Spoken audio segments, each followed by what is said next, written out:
সমাজ থেকে হক কথাগুলি না বলার কারণে আজকে আপনি আমি স্বাধীন দেশে আবারও স্বাধীন হলো 5ই আগস্ট হওয়ার পরও আজকে আপনি আমি বুক ফুলে কথা বলতে পারতেছি, এরপরও শান্তি নেই। কথা বলেন ঠিক কিনা মুসলমান? বলবেন কিভাবে? যতক্ষণ পর্যন্ত আপনি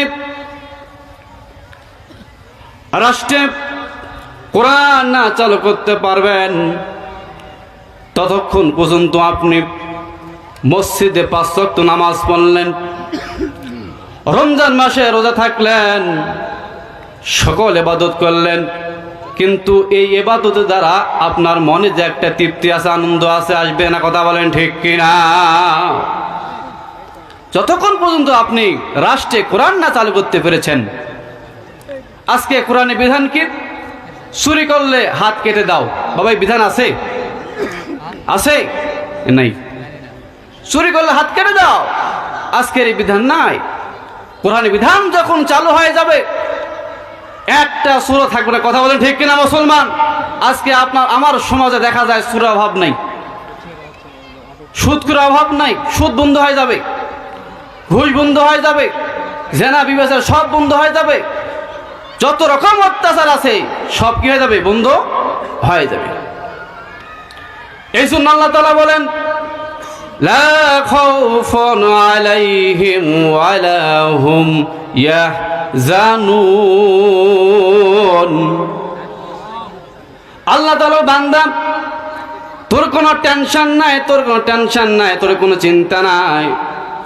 মালিক যদি তোর উপর সন্তুষ্ট থাকে, মালিক যদি আপনার প্রতি সন্তুষ্ট থাকে, টেনশন আছে বাবা? টেনশন কোনো কারণ নাই।